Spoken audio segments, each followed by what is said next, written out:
আল্লাহ তুমি নাকি মৃতকে জীবিত করো, কেমন করে করো একটু দেখাও তো। আল্লাহ বলে, ইব্রাহিম এটা কেমন কথা? আওয়ালাম তুমিন, তুমি নবী মানুষ কি প্রশ্ন করলা? তোমার বিশ্বাস হয় না? আওয়ালাম তুমিন, বিশ্বাস হয় না? তুমি তো নবী, জানো জানো নবী নও, তুমি খলিল, তোমার বিশ্বাস হয় না? এটা কেমন প্রশ্ন? সাইয়েদনা ইব্রাহিম বললেন, বালা, বিশ্বাস হয়, ওয়ালাকিন লিয়াতমাইন্না কলবি, কিন্তু দেখলে ভাল লাগবে।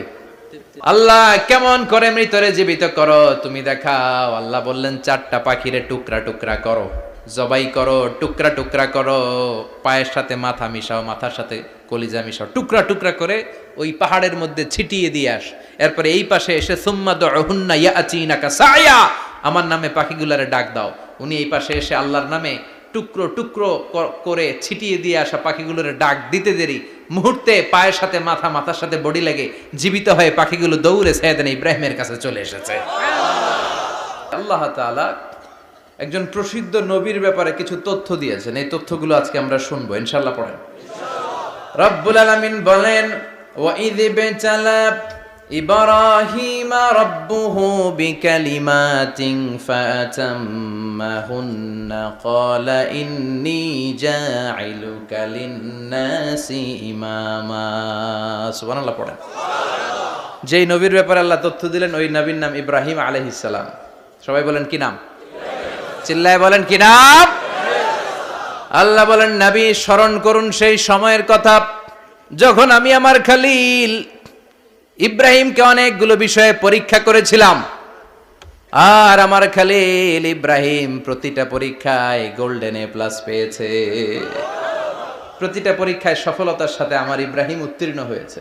আর ফলাফল স্বরূপ আমি বলেছি, ইন্নী জাঈলুকা লিন-নাসি ইমামা। ইব্রাহিম, এতগুলো কঠিন পরীক্ষা নিলাম, একটাও ফেল মারলাম না, সবগুলাই পাস, যাও।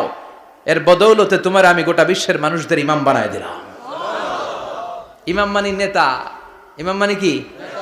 নেতা। নেতা হওয়া এত সহজ না। আগুনে পুড়িয়ে পুড়িয়ে যেমনি খাঁটি সোনা বানানো হয়, তেমনি কষ্টি পাথর দিয়ে যাচাই করে করে, পরীক্ষা করে করে আল্লাহ তাআলা সাইয়েদনা ইব্রাহিমকে এই মর্যাদার আসনে বসিয়েছেন। আল্লাহ বলে, অনেকগুলো পরীক্ষা আমি নিয়েছি সাইয়েদনা ইব্রাহিমকে। আল্লাহ যারে পছন্দ করে বেশি, তার জীবনে পরীক্ষাও বিশ্বনবী বলেন, আসাদ্দুন নাসি বালাআন আল আম্বিয়া। এই দুনিয়ার বুকে সবচাইতে বেশি পরীক্ষা নেয় আল্লাহ নবীদের। সুম্মাল আমসাল ফাল আমসাল, তারপরে সিদ্দিকিনদের, তারপরে শুহাদাদের, তারপরে সালিহিনদের। ইবতালার রাজুলু আলা হাসাবি দীনিহি, যেই ব্যক্তির দিনদারি বেশি তার জীবনে পরীক্ষাও। বিশ্বনবীর আল্লাহ সান্ত্বনা দিচ্ছেন, নবী ওরা আপনারে